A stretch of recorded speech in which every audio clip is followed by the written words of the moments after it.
Assalamualaikum warahmatullahi wabarakatuh dan salam sejahtera. Baiklah, pada hari ini kita akan tunaikan permintaan daripada killer imposter. Dia ingin meminta saya untuk membuat latihan pada muka surat 38 menggunakan buku Bahasa Melayu, buku aktiviti jilid 2 tahun 3. Jom kita saksikan. Baiklah, pada muka surat 38 ini, kita diminta untuk membaca petikan kemudian padankan maksud dengan kosakata dalam petikan. Jadi, pertama sekali kita perlu baca petikan ini. Kemudian kita kena letakkan perkataan yang berkaitan dengan maksud ini. Baiklah, kita baca terlebih dahulu. Kenal pasti pencemaran.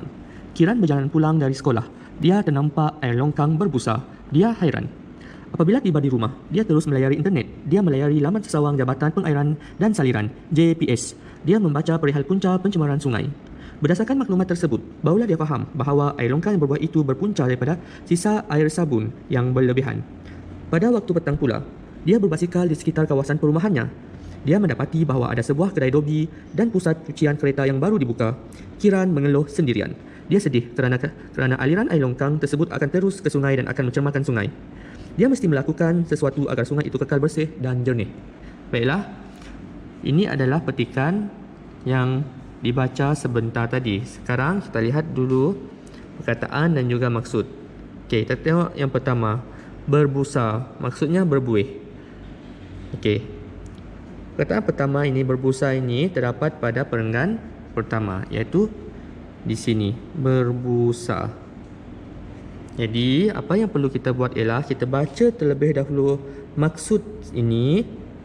Kemudian kita cari perkataan yang sama maksud pada petikan ini. Baiklah, tadi contoh berbuih maksudnya berbusa, iaitu pada perenggan pertama di sini, berbusa. Sekarang kita lihat yang kedua pula, sumber sesuatu kejadian.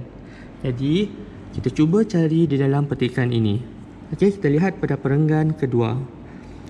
Apabila tiba di rumah, dia terus melayari internet. Dia melayari laman sesawang Jabatan Pengairan dan Saliran, JPS. Dia membaca perihal punca pencemaran sungai. Baiklah, sumber sesuatu kejadian. Kalau daripada perenggan kedua ini, sumber sesuatu kejadian adalah apa? Apabila, bukan tiba, bukan. Dan kita kena cari perkataan yang maksudnya hampir sama, iaitu punca. Ini punca. Jadi kita tulis di sini punca. Okey, punca maksudnya sumber sesuatu kejadian. Baiklah, kita lihat yang ketiga, apa-apa yang tertinggal. Jadi kita lihat pada perenggan ketiga. Berdasarkan maklumat tersebut, barulah dia faham bahawa air longkang yang berbuih itu berpunca daripada sisa air sabun yang berlebihan. Jadi, apa-apa yang tertinggal ialah, perkataan yang sama maksud ialah, fikir apa? Ini. Sisa. Jadi, sisa maksud apa-apa yang tertinggal. Kita tulis di sini, sisa. Sekarang kita lihat yang keempat, sekeliling tempat.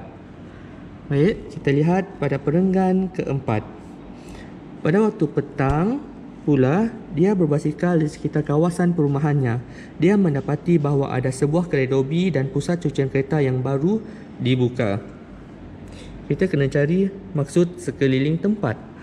Jadi berdasarkan pada perenggan keempat ini, sekeliling tempat ialah pada waktu petang, bukan, pula bukan, dia bukan, berbasikal bukan. Okey, sekeliling tempat ialah ini, sekitar. Jadi kita tulis di sini sekitar. Sekarang kita kena cari dua lagi perkataan, iaitu gerakan sesuatu yang cair dan menjadi kotor. Jadi perkataan ini terdapat pada perenggan 5. Dan saya harap anda dapat mencari perkataan yang sama maksud dengan gerakan sesuatu yang cair dan menyebabkan menjadi kotor. Baiklah, bagaimana dengan penerangan sebentar tadi? Saya harap penerangan yang telah saya sampaikan tadi boleh membantu anda untuk mencari maksud dengan kosakata di dalam petikan pada muka surat 38. Jika anda rasakan terdapat maklumat ataupun ajaran yang saya telah nyatakan tadi berlaku sedikit kesilapan ataupun ada kesilapan, anda boleh nyatakan di ruangan komen. Dan jika anda rasakan penerangan yang telah saya lakukan tadi memberi manfaat, anda boleh kongsikan di media sosial dan di mana-mana sahaja. Baiklah, semoga kita berjumpa lagi pada video seterusnya. Assalamualaikum dan salam sejahtera.